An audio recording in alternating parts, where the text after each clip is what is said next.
అనేది చాలా సంతోషమైన విషయమని మనవి చేస్తా ఉన్నా.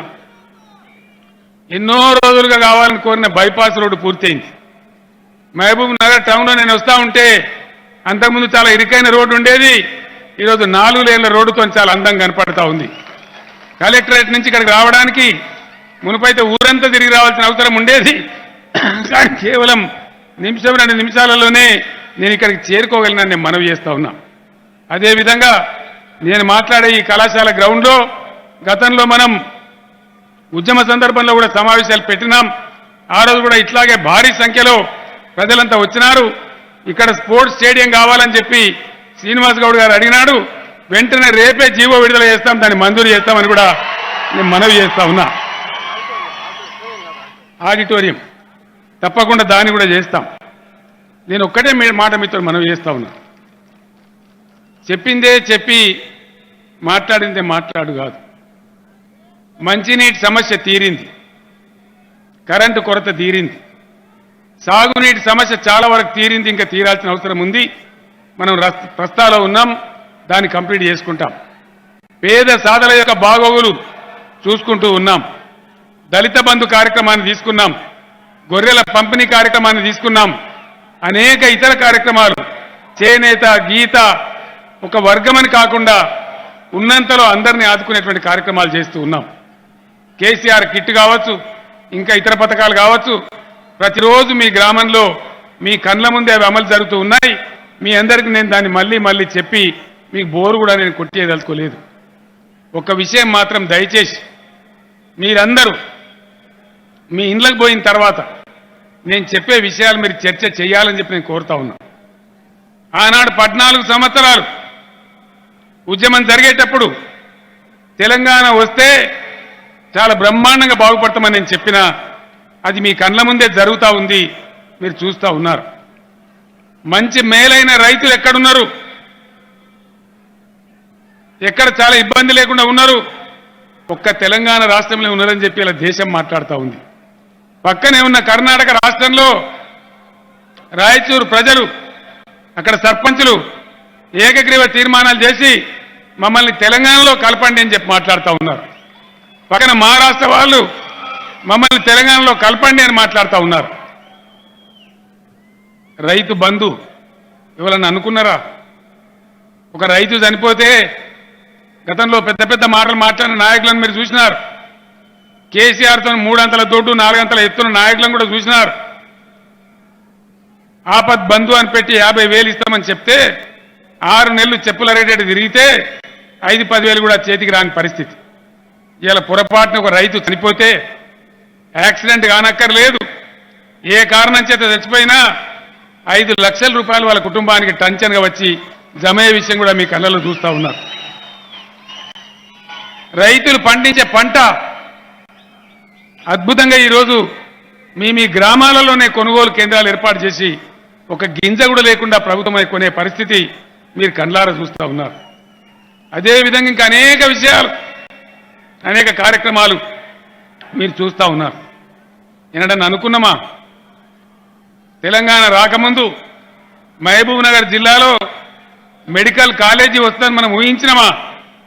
ఈరోజు పాలమూరు జిల్లాలో నేను గర్వంగా ప్రకటిస్తా ఉన్నా, 5 మెడికల్ కాలేజీలను ప్రభుత్వం మంజూరు చేసింది.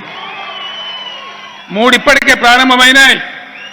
నారాయణపేటలో, గద్వాల్లో కూడా వచ్చే జూన్ నుంచి అడ్మిషన్లు తీసుకొని 5 మెడికల్ కాలేజీలు ఈ జిల్లాలో పనిచేయబోతా ఉన్నాయని నేను మనవి చేస్తా ఉన్నా. ఇది తెలంగాణలో జరిగే ప్రగతి. ఇది ఎట్లా సాధ్యమైంది? దళిత కుటుంబాలకు తరతరాలుగా నలిగిపోయినారు కాబట్టి 10 లక్షల రూపాయలు ఇచ్చి మీ ఇష్టమున్న పథకం పెట్టుకోవచ్చు, ఇష్టమున్న వ్యాపారం చేసుకోవచ్చు అనే పద్ధతి ఇండియాలో ఎప్పుడైనా చూసినామా, విన్నామా చరిత్రలో? మెడికల్ షాప్లలో, ఫెర్టిలైజర్ షాప్లలో, బార్ వైన్ షాప్లలో, ప్రభుత్వం లైసెన్సులు ఇచ్చే ఇతర షాపులలో, లాభసాటి వ్యాపారాలలో, కాంట్రాక్టులలో దళితులకు రిజర్వేషన్ ఇచ్చింది ఎప్పుడైనా చూసినామా? గౌడ సోదరులకు 15% బార్ వైన్స్ లో రిజర్వేషన్ ఇచ్చిన రాష్ట్రం ఇండియాలో ఏదైనా ఉన్నదా? ఇట్లా చెప్పుకుంటూ పోతే రేపు ఈ టైం దాకా చెప్పచ్చు. అనేక కార్యక్రమాలు చేసినాం. ఎవరిని వదిలిపెట్టలే, ఎవరిని కూడా మనం చిన్న చూపు చూడలే, ఉన్నదిలో చేసుకుంటూ పోతా ఉన్నాం. నేను ఒక్క మాట సీరియస్గా మీకు మనవి చేస్తా ఉన్నా. ఇంతకుముందే మా చీఫ్ సెక్రటరీ గారు చెప్పిన కలెక్టరేట్ సభలో తెలంగాణ రాష్ట్రం ఏర్పడ్డ రోజు మన బడ్జెట్ 62,000 కోట్లు. ఇవాళ మన బడ్జెట్ 2.5 లక్షల కోట్లు. మన జిఎస్డిపి 5 లక్షల కోట్లుంటే ఇలా 11.5 లక్షల కోట్లున్నది. కష్టపడి అవినీతి రహితంగా క్రమశిక్షణతోని రాత్రింబగళ్ళు పనిచేస్తే ఇది సాధ్యమైతే తప్ప మాటలు చెప్తే డైలాగులు చెప్తే కాదు, డైలాగులు కొడితే కాదు, ఊరికే ఉత్త మాటలు చెప్తే కాదు. అన్ని వర్గాల ప్రజలను కడుపులో పెట్టుకొని ప్రజా విశ్వాసంతో అధికారులు, శాసనసభ్యులు, మంత్రులు అందరూ పనిచేస్తే ఈ రకమైన ఫలితాలు మనం రాబట్టగలిగినాం. ఒక్క మాట దయచేసి చదువుకున్న వాళ్ళు, విద్యార్థులు, యువకులు, మేధావులు ఒకసారి ఆలోచన చెయ్యాలి. నేను చాలా సీరియస్ మాట చెప్తా ఉన్నా. మనతో పాటే కేంద్రంలో ఇంకో పార్టీ గవర్నమెంట్కి వచ్చింది. తెలంగాణ పనిచేసిన మందం, తెలంగాణ ఎంత మేరకు పని జరిగిందో ఆ పూర్తి పని ఢిల్లీ గవర్నమెంట్ చేస్తుంటే మన జిఎస్డిపి 11.5 లక్షల కోట్లు కాదు 14.5 లక్షల కోట్లు ఉండేది. అంటే తెలంగాణ ఒక అసమర్థ కేంద్ర ప్రభుత్వం వల్ల, చేతగాని కేంద్ర ప్రభుత్వం వల్ల ఒక్క తెలంగాణ రాష్ట్రమే 3 లక్షల కోట్ల రూపాయలు నష్టపోయింది. మీరు మాట్లాడండి, చర్చ చేయండి, ఏ విధంగా ఉన్నదో మీరు ఆలోచన చేయండి. నేను చెప్పే విషయాలు పేపర్లలో వస్తూ ఉన్నాయి, టీవీలలో వస్తూ ఉన్నాయి, మేధావులు రాస్తా ఉన్నారు, చాలా మంది చెప్తా ఉన్నారు. దయచేసి ఇది సీరియస్గా ఆలోచన చేయాలి. ఒక రాష్ట్రం మనం తిప్పలబడితే కాదు, మనతో సరిసమానంగా కేంద్ర ప్రభుత్వం కూడా పనిచేస్తేనే ఈ దేశం అన్ని రకాలుగా బాగుపడే పరిస్థితి ఉంటుంది. కానీ ఆ పద్ధతి లేదు, సహకారం లేదు. ఒకటే ఒక్క మాట మీరు ఆలోచన చేయాలి.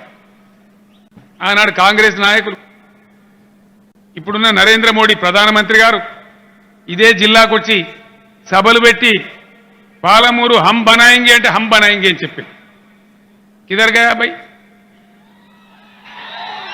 క్యూ నహీ ఆయా? పైన పటారం లోన లొటారం,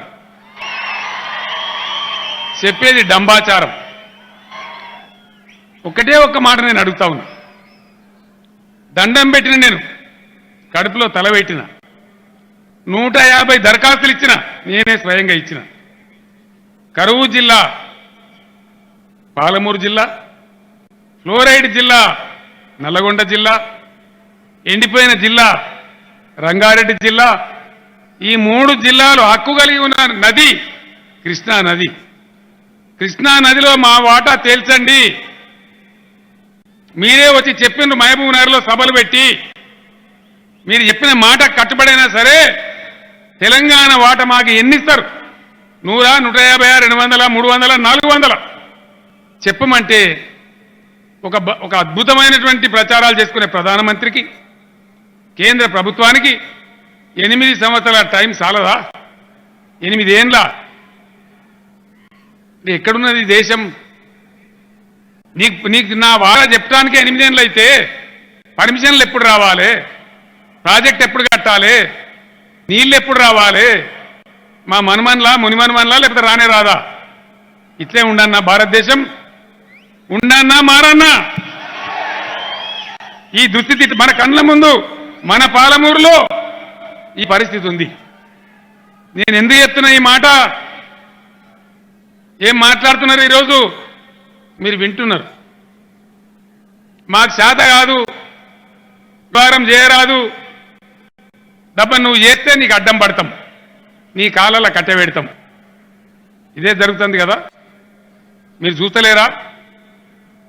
ఇంకా చాలా విచిత్రమైన పద్ధతులు. ప్రజాస్వామ్యంలో, ప్రజల స్వాములుగా ఉండే దేశంలో ఎవరికి అధికారం ఇస్తే వాళ్ళు పనిచేయాలి. ప్రజలు ఏ పాత్ర ఇస్తే ఆ పాత్ర పోషించాలి. అపోజిషన్లో ఉండమంటే అపోజిషన్లో ఉండాలి. గెలిచిన వాళ్ళని 5 ఏళ్ళు పనిచేయనియాలి. మంచో చెడ్డను తేలుతుంది. మళ్ళీ ప్రజాకోర్టులో న్యాయస్థానం నిర్ణయిస్తుంది, ప్రజలు నిర్ణయం తీసుకుంటారు. కానీ ఏం జరుగుతుంది? మాకు శాత కాదు, మేము చెయ్యము, చేసేటోళ్ళని చేయనీయం. ఎవరైతే చేస్తారో వాళ్ళని చేయనీయం. ఎందుకు? మా దొంగతనం బయటపడుతుంది, మా తెలివి తక్కువతనం బయటపడుతుంది, మా డొల్లతనం బయటపడుతుంది. ఇది కదా ఇలా ఈ దేశంలో జరిగేది. మీరు చెవుల నిండా వింటున్నారు, కళ్ళతో టీవీలలో చూస్తున్నారు. దయచేసి ఆలోచన చేయాలి. నేను చెప్పే చిన్న విషయం కాదు. ఆనాడు తెలంగాణ విషయంలో నేను చెప్పిన ప్రతి మాట నిజమైంది. ఈరోజు కూడా నేను చెప్పే దేశంలో ఏం జరుగుతుందో మనం ఆలోచన చేయాలి. యువకులు, మేధావులు, పెద్దలు, చదువుకున్న వాళ్ళు మన చుట్టూ ఏం జరుగుతుందో తెలుసుకోవాలి, స్పందించాలి, తెలియని వాళ్ళకి తెలియజెప్పాలి. చైతన్యవంతమైన సమాజం ఉంటేనే అద్భుతమైన ఫలితాలు వస్తాయి. నాకెందుకులే, నీకెందుకులే అని అనుకుంటే కాదు. కాబట్టి దయచేసి మీరు పోయిన తర్వాత మీ గ్రామాలలో చర్చ పెట్టాలి, చర్చ జరగాలి. మీ ఇంటితో పాటు మీరుండే బస్తీలో, మీరుండే ఊరిలో ఈ చర్చ పెట్టాలి. ఏం జరుగుతుంది ఇలా దేశంలో? మాటలేమో కోటలు దాటుతాయి. తెలంగాణ గరీబ్ గడ్డ, ఒకనాడు బాధపడ్డాం. సొంత రాష్ట్రం అయిన తర్వాత నేనే చెప్పిన స్వయంగా అసెంబ్లీలో 5 ఏళ్ల లోపల మిషన్ భగీరథ పూర్తి చేసి ప్రతి ఇంటికి నల్లా పెట్టి నీళ్ళు ఇవ్వకపోతే వచ్చే ఎలక్షన్లు నేను ఓట్లే అడగా అని చెప్పిన, నిలబడని చెప్పిన. 24 గంటల కరెంటు 2 ఏళ్ల లోపల ఇచ్చి తీర్థమని చెప్పినాం. ఆయన ప్రతిపక్ష నాయకులు ఉన్నటువంటి జానారెడ్డి గారు లేచి 2 ఏళ్ల లోపల నువ్వు 24 గంటల కరెంట్ ఇస్తే నేను కూడా నీ గులాబీ కండువా కప్పుకుంటాను నాతో అసెంబ్లీలో ఛాలెంజ్ చేసింది. ఇలా 24 గంటల కరెంట్ వస్తుందా? బ్రహ్మాండంగా ఉందా? రైతు నచ్చేవాడన్నా కోనాయని అడుగుతుండా? నువ్వు ఎన్ని హెచ్పీలు పెట్టినావు, ఎన్ని మోటార్లు పెట్టినావు అని అడుగుతుండా? ఫ్రీగా చేసుకోమని చెప్పిన వ్యవసాయం. తెలంగాణ రైతాంగం కరువుకు, కాటకాలకు గురై, దుఃఖానికి గురై చెట్టుకోలు గుట్టకోలమైనం, బతుకులేక వలసలు పోయినాం. వాళ్ళు జర బాగుపడాలి, జరంత ముఖాలు తెల్లబడాలి, అప్పులు కట్టాలి, వాళ్ళ సొంత పెట్టుబడి వాళ్ళు పెట్టుకోవాలి అని ఆలోచన చేసి ఇచ్చే పథకం రైతు బంధు, ఇచ్చే పథకం రైతు బీమా, ఇచ్చే పథకం ఉచిత కరెంటు. చిల్లర రాజకీయాల కోసమో, చిల్లర ఓట్ల కోసమో కాదు. నా తెలంగాణ రైతు భారతదేశంలోనే కాలర్ ఎగరేసుకొని దర్జాగా బ్రహ్మాండంగా అప్పులు లేకుండా ఉండాలి. తెలంగాణలో రైతాంగం అప్పులు లేకుండా ఉంటేనే అది అసలైన బంగారు తెలంగాణ నమ్మి ఆ పని మేము చేస్తా ఉన్నాం. ధాన్యం కొనుగోలు చేస్తా ఉన్నాం. సంవత్సరానికి 1000-2000 కోట్ల నష్టం వచ్చినా మా రైతుల కోసమే కదా అని చెప్పి ప్రభుత్వం చేస్తా ఉంది. మీ కళ్ళ ముందర ఉంది. నేను స్టోరీ చెప్తలేను, కథ చెప్తలేను. కానీ మీరు గమనించాల్సింది ఏం జరుగుతుంది. మంచినీళ్ళ పథకం మనకున్నట్టు మీ కర్ణాటక బార్డర్ ఉంది పక్కనే. ఇలా ఏ విధంగా ఉంది, అక్కడ ఏం జరుగుతూ ఉంది? ప్రధానమంత్రి సొంత రాష్ట్రంలో గుజరాత్లో కూడా తాగడానికి నీళ్ళు లేవు. గుజరాత్లో కూడా 24 గంటల కరెంట్ ఉండదు. సిగ్గు పోతుంది చెప్తే. 75 ఏళ్ల స్వతంత్రం తర్వాత 75 ఏళ్ల స్వతంత్రం తర్వాత ఇన్ని డంబాచారాలు, ఇన్ని ప్రచారాలు, ఇన్ని ఈస్ట్ మనర్ కలర్ పోజులు ఇన్ని చెప్తే దేశ రాజధాని ఢిల్లీలో కరెంటు కొరతలు, కరెంటు కోతలు, మంచినీళ్ళ కోతలు, మంచినీళ్ళు రావు.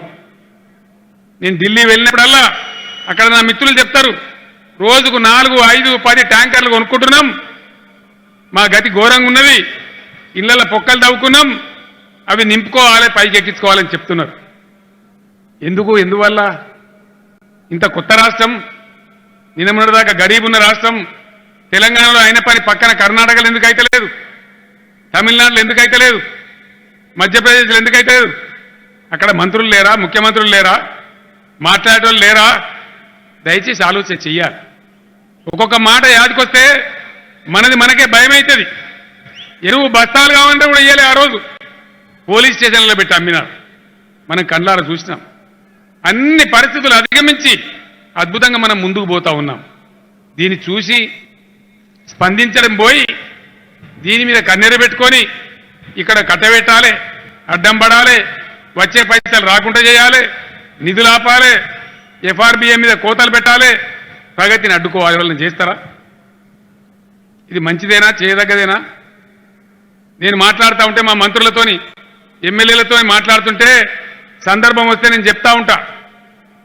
ఈడ కాదు కానీ పోయి గద్వాల కాడ పెడతారంటే గద్వాల మనది కాదా? అలంపూర్ మనది కాదా? అచ్చంపేట మనది కాదా? తెలంగాణలో ఏ ఇంచైనా మనదే, ఎక్కడొచ్చినా మనదే కదా అని మాట్లాడతాం. ప్రతి ఇంచు మనదే కదా, ప్రతి మనిషి మనవాడే కదా, ఎవరన్నా బాగుపడాలని చెప్తాం. కానీ ఒక రాష్ట్రం బాగుపడితే దానికి అడ్డం పడతారా? దేశ ప్రధాని చేయాల్సిన పనేనా? కేంద్ర ప్రభుత్వం చేయాల్సిన పనేనా? పనికి మాలిన అడ్డం కాలు పెట్టి మేం పని చేయం, మిమ్మల్ని చేయనీయం. తప్పని ఎవరైనా ఎదురు మాట్లాడితే మీ రాష్ట్ర ప్రభుత్వాలు కూలగొడతాం. ఇదేనా పద్ధతి? ప్రధానమంత్రి స్వయంగా కేసీఆర్ ని ప్రభుత్వాన్ని కూలగొడతా అంటే ఏమన్నట్టు? ఏం అర్థం చేసుకోవాలా? నువ్వెట్లా గెలిచినావో మేమట్లా గెలవలేదా? మాకు ప్రజలు ఓట్లు లేకుండా నేను గెలిచినామా? ఏం కారణం చేత కూలగొడతావు? బెంగాల్కు పోయి మమతా బెనర్జీ నీ పార్టీ 40 మంది ఎమ్మెల్యేలు నాతో టచ్లో ఉన్నారని ఎవరన్నా ప్రధానమంత్రి చెప్పచ్చునా? ఈ భారతదేశమైనా? దీనికోసమైనా మనం కలగన్నది? ఆనాడు మహాత్ముడు, అనేక మంది స్వతంత్ర సమరయోధులు వాళ్ళ ప్రాణాలు ఉరికంబాలెక్కి స్వతంత్రం తెచ్చింది దీనికోసమైనా? ఈ దిక్కుమాలిన రాజకీయాల కోసమైనా? దయచేసి ఆలోచన చెయ్య. ప్రజలకు మంచి చేసేది లేదు. మంచినీళ్ళు ఇయ్య శాత కాదు, సాగునీళ్ళు ఇయ్య శాత కాదు, కరెంట్ ఇవ్వడం శాత కాదు, ఆర్థికంగా అభివృద్ధి చేయడం శాత కాదు, పేదలను ఆదుకోవడం శాత కాదు, ఉద్యోగాలు ఇవ్వడం శాత కాదు, ఉన్నాయన్ని ప్రైవేట్ కార్పొరేట్ గద్దలకు అమ్మేయాలా? ఇదేనా దేశం? ఈ దేశమైనా మనం కోరుకున్నది? దయచేసి యువకులు, విద్యావంతులు ఎక్కడి వాళ్ళు అక్కడ ఆలోచించకపోతే మనం చాలా పెద్ద దెబ్బతింటాం, ఆగమైపోతాం. నేను ఒక్కటే మాట మీకు మనవి చేస్తా ఉన్నా. ఎవరో చిల్లరగాళ్ళు రాజకీయాల కోసం అవలంబించే చిల్లర ఎత్తుగడలు చాలా అప్రమత్తంగా ప్రజలు గమనించాలని నేను కోరుతా ఉన్నా. అది గమనించకపోతే, అర్థమై కూడా మనం అర్థం కానట్టే ఉంటే, అర్థమైనా కానీ సీరియస్గా తీసుకోకపోతే అందరి బతుకులు ఆగమైతాయి. ఇది ఒక వ్యక్తి కోసం కాదు నేను చెప్పేది, ఒక పార్టీ కోసం కాదు, ఒక ఎన్నిక గెలవడం కోసం కాదు. ఈ భారత సమాజం యొక్క జాతి జీవనాడి ఇలా కలుషితం చేయబడతా ఉంది. చిల్లర రాజకీయ లక్ష్యాల కోసం ఉన్మానాన్ని రెచ్చగొట్టి, ప్రజల మధ్య చీలికలు తెచ్చి, విద్వేషాలు రెచ్చగొట్టి, భావోద్వేగాలు రెచ్చగొట్టి, ఒక అబద్ధాల ఒరవడి సృష్టించి, మంచి మేలైన నాయకులను ఇబ్బందులు పెట్టి, ప్రతిపక్ష నాయకులందరి మీద దాడులు చేయించి, ఒక దౌర్జన్యపూరితమైన దుర్మార్గపూరితమైన విధానం జరుగుతున్నది మనం కండార చూస్తా ఉన్నాం. ఎక్కడో ఒకడ దీనికి ఒక బెబ్బుల్లాగా పంజాలు ఇవ్వాలి, దెబ్బ కొట్టాలి. మొన్న హైదరాబాద్కు వచ్చిన దొంగలు టీఆర్ఎస్ ఎమ్మెల్యేలను చీల్చి ఇలా పుల్లబెట్టి దీన్ని అస్థిరపరిచి మేము కిందిమి చేస్తామని వస్తే అనగబట్టి దొరకబట్టి జైలు వేసినాం. కరెక్టే కదా? ఎక్కడి నుంచో తిరుగుబాటు దేశంలో ప్రారంభం కావాలి. ఆ తిరుగుబాటు చేయకపోతే, ప్రతిఘటించకపోతే, ఆనాడు మనం కొట్లాడకపోతే, తెగించకపోతే మనకు తెలంగాణ కూడా రాకపో, మన గతి గట్నే ఉంటుండే. ఒకనాడు మహాత్మా గాంధీ నాయకత్వంలో వేల మంది, లక్షల మంది స్వతంత్ర సమరయోధులు పోరాటం చేసి ఉండకపోతే ఇయ్యాలని కూడా మనం బానిసలే ఉందుము. కాబట్టి నాకెందుకులే అనేది కరెక్ట్ కాదు. చుట్టూ ఏం జరుగుతూ ఉంది, దేశంలో ఏం జరుగుతూ ఉంది మనం తెలుసుకోవాలి, తెలుసుకొని ముందుకు పోవాలి. కృష్ణ నీళ్ళు ఇవ్వడం శాత కాదు. పాలమూరు జిల్లాలో పాపం వాల్మీకి బోయలున్నారు, ఎప్పటి నుంచో అడుగుతున్నారు మమ్మల్ని ఎస్టీలో కలపండి అని. అసెంబ్లీలో తీర్మానం చేసినాం, పంపినాం. 7 ఏళ్ళు గడిచిపోతా ఉంది, హరి లేదు, శివ లేదు. 7 ఏళ్ళు చాలదా కేంద్ర ప్రభుత్వానికి? మళ్ళా తీర్మానం చేస్తాం రాబోయే అసెంబ్లీలో, మళ్ళా కూడా పంపిస్తాం, కేంద్ర ప్రభుత్వాన్ని నిలదీస్తామని మనవి చేస్తా ఉన్నాం. అదేవిధంగా పాలమూరు జిల్లా వెనుకబడ్డ జిల్లా, ఇప్పుడిప్పుడే బాగా కొంచెం తేటపడుతున్న జిల్లా, అన్ని రకాలుగా అభివృద్ధి కావాల్సిన అవసరం ఉంది. తప్పకుండా అన్ని రకాలుగా పాలమూరును ఆదుకోవాల్సిన అవసరం ఉంది. త్వరలోపలనే పాలమూరు రంగారెడ్డి ఎత్తిపోతల పథకం పనులు దగ్గర 90% పూర్తయినాయి. కొన్ని చిన్న చిన్న ఆటంకాలు ఈ జిల్లాలో పుట్టిన వాళ్ళే దరిద్రులు కొంతమంది కల్పిస్తా ఉన్నారు. వాటిని అధిగమించే ప్రయత్నాలు తీవ్రంగా చేస్తా ఉన్నాం. తప్పకుండా వాటిని వెంటనే అమలు చేసి ఆ కాలువల పని కూడా మొదలు పెడతామని మనవి చేస్తా ఉన్నా. అదే విధంగా ఏ జిల్లాకు పోయినా ఎమ్మెల్యేలు కోరికలు కోరుతారు. ప్రతి నియోజకవర్గానికి మాకొక 10 కోట్ల రూపాయలు ఇమని అడిగినారు. కానీ పాలమూరు నన్ను ఎంపీ గెలిపించి నేను ఎంపీగా ఉన్నప్పుడే తెలంగాణ సాధించాం కాబట్టి ప్రత్యేకమైన అభిమానంతో 14 అసెంబ్లీ నియోజకవర్గాలకు ఈ నియోజకవర్గం ఆ నియోజకవర్గం అని తేడా లేకుండా 14 అసెంబ్లీ నియోజకవర్గాలకు మీ యొక్క ఏసీడీపీ నిధులు నియోజకవర్గ అభివృద్ధి నిధులు ఇదివరకు ఇచ్చిన 5 కోట్లు కాకుండా మరొక 15 కోట్లు 220 కోట్లు మంజూరు చేస్తామని మనవి చేస్తా ఉన్నా. గౌరవ శాసనసభ్యులు మంత్రివర్యులు అందరూ కూడా దయచేసి ముందుకు పోవాలి. దళిత బంధు అమలు చేసుకోవాలి. ఎమ్మెల్యేల ఆధ్వర్యంలో సెలక్షన్ చేయమన్నాం. ఆ విధంగానే ముందుకు పోతాం. ఖాళీ జాగాలు ఎవరికైతే ఉన్నాయో 3 లక్షల రూపాయలు ఇచ్చి ఇల్లు కట్టిస్తామని చెప్పినాం. వాటిని కూడా వెంటనే రాబోయే 10-15 రోజులలో గౌరవ శాసనసభ్యుల నాయకత్వంలో ఇందు కూడా మంజూరు చేస్తాం. పాలమూరు జిల్లాకు ప్రత్యేకంగా నియోజకవర్గానికి ఒక 1000 ఇండ్ల చొప్పున అదనంగా కూడా మంజూరు చేస్తామని నేను మనవి చేస్తా ఉన్నా.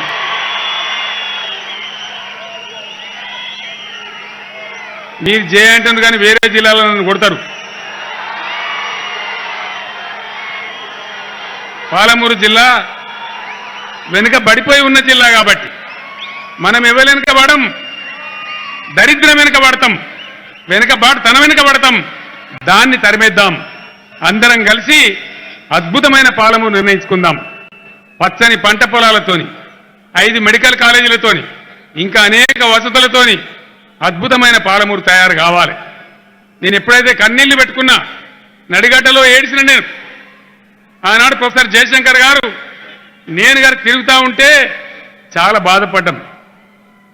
లక్ష్మారెడ్డి గారు నేను జయశంకర్ గారు కార్ల ప్రయాణం చేస్తుంటే చెట్లు కూడా సన్నబడ్డాయి, అడవులు కూడా బక్కబడ్డాయని బాధపడ్డాం. గొర్రెల పంపిణీ కార్యక్రమం కొనసాగుతుంది. యాదవ సోదరులకు నేను హామీ ఇస్తా ఉన్నా. ఆ విధంగా ఆ కార్యక్రమం కూడా కొనసాగుతుంది. అన్ని కార్యక్రమాలు చేసుకొని అందరినీ కడుపులో పెట్టుకుని ముందుకు పోదాం. ఇంకా చెక్ డ్యాములు కట్టాలి. చాలా బ్రహ్మాండంగా అందరు ఎమ్మెల్యేలు కట్టినారు. మా యొక్క దేవరకద్ర ఎమ్మెల్యే అయితే బ్రహ్మాండంగా కట్టినాడు. అద్భుతమైన భూగర్భ జలాలు పెరిగినాయి. మన పేపర్లో వార్త చూసి నేను గర్వపడ్డాను, మనవి చేస్తా ఉన్నా, సంతోషపడ్డా నేను. ఇగో ఈ పనులు కావాలి. ఇది పాలమూరు చేయాలి. నిరంజన్ రెడ్డి పేరు నీళ్ల నిరంజన్ రెడ్డి అని పేరు పెట్టింది. ఇది కావాలి తెలంగాణకు. ఈ నాయకులు కావాలి. వీళ్ళ ఆధ్వర్యంలో జరగాలి. త్వరలో నేను అచ్చంపేట నియోజకవర్గానికి పర్యటన కూడా శ్రీకారం చుడతా ఉన్నాం. ఆ పక్క నుంచి అది కూడా చేసుకుంటూ వస్తాం. అన్ని పనులు చేసుకుందాం. నేను మీతో ఉంటాను, మీరు కూడా నాతో ఉండాలి, ఆశీర్వదించాలి. అందరం కలిసి అద్భుతమైనటువంటి పాలమూరు నిర్మాణం చేసుకోవాలి. ఈ దేశాన్ని మీరు నాకు ఒక పర్మిషన్ ఇవ్వాలి. తెలంగాణ ఎంతో కొంత మెల్లమెల్లగా బాగుపడే లైన్ పట్టినాం. కొద్దిగా ఇప్పుడిప్పుడే గ్రామాలు వలసపోయిన తమ్ముళ్ళంతా వాపసు వస్తున్నారు. కొద్దిగా కుదుటపడుతున్నాం. రైతాంగం కొద్దిగా తేట పడుతున్నది. అన్ని రుతుల వాళ్ళం కాపాడుకుంటున్నాం. మన ముక్కలం బాగుపడితే కాదు, దేశం కూడా బాగుపడాలి. అందుకోసం ఖచ్చితంగా తెలంగాణ తరపున మనందరి తరపున జాతీయ రాజకీయాలలో కూడా చురుకైన పాత్ర వహించాలి. వహించుదామా వద్దా? వహించుదామా? బీఆర్ఎస్ పోదామా? ఖచ్చితంగా పోదామా? ఇక్కడ మీరు గట్టిగా చూసుకుంటామంటే అక్కడ నేను గట్టిగా చూస్తా. పోదాం కదా? నాకు వినపడతలేదు. అందరం కలిసి పోదాం. ఈ దేశం బాగుపడితేనే మనం కూడా బాగుపడతాం. కాబట్టి ఖచ్చితంగా తెలంగాణ లాగా భారతదేశాన్ని కూడా తయారు చేయడానికి భగవంతుడు ఇచ్చిన సర్వశక్తులొడ్డి ముందుకు పోదాం. జాతీయ రాజకీయాలను కూడా ప్రభావితం చేద్దాం. అద్భుతమైన భారతదేశ నిర్మాణానికి తెలంగాణ గడ్డ నుంచే పునాదులేసి మన పేరు బంగారు అక్షరాలతో రాసే విధంగా ముందుకోదామని తెలియజేస్తూ ఇంత పెద్ద సంఖ్యలో వచ్చిన మీ అందరికీ పేరు పేరున ధన్యవాదాలు తెలియజేస్తూ నేను సెలవు తీసుకుంటా ఉన్నా. జై భారత్, జై తెలంగాణ, జై భారత్.